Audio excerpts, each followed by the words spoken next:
તો હું માતા કહું ને એટલું કરજો ખાલી. જો ડબલ ના થાય મને મેળવીને કહેજો.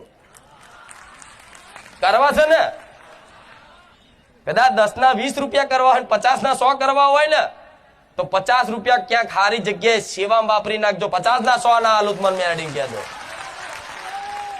વિશ્વાસ આની પર કોઈ વિશ્વાસ થાય પેટ જુઠ્ઠી વસ્તુ છે અહીંયા તરત ઓધરો વિશ્વાસ કરી લે.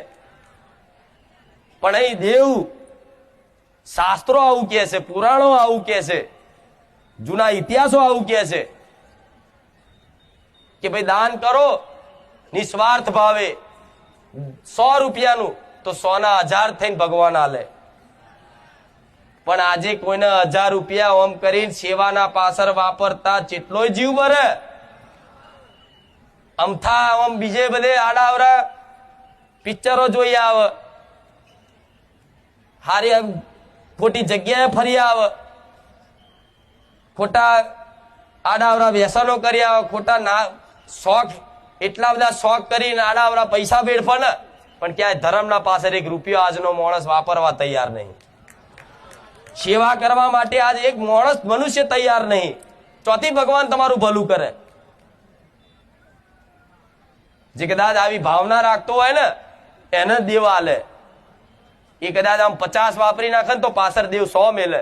એ 100 વાપરે ને પાછળ દેવ 1000 મેલે. 1000 વાપરે ને તો દેવ પાછળ લાખ મેલે. લાખ વાપરે પાછળ કરોડ મેલે.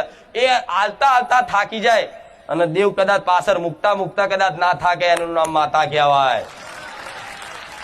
આ જોઈ લો મારી જોડથી કેટલા કામ કરાઈ જાવ છો, કરાઈ જાવ છો તો મારું સત ખાલી થાય છે, વધતું જાય છે. મારો ભગવાન હાલતો જાય, હું વેચી દઉં છું, પાછળ વધે. જો મારો નાથ હવે તો વધારે મોટી ગાદી પર બેઠા. જો હા શું ખોટું? તો આવો વિશ્વાસ રાખવો પડે કે નહીં? જીવ ના ચાલે તો પરાણે જીવ ચલાવડાવો. આ મન નહીં મોલે તમારું આ દાન કરવા. પૈસા સેવા વાપરવા અને જરૂરી નહીં કે 5,000 કે લાખ રૂપિયાના દાન કરવાનું. 10 રૂપિયા મેં તો કીધા, ખાલી 10 રૂપિયા સેવામાં વાપરી નાખો ક્યાંક. હું નહીં કહેતી મારા ધામમાં તમને જો દેખાય તો. પછી પાછા એવું ના કહેતા કે માતાજી જો સેવા કરાવડાવવાનો આ રીતે કે છે.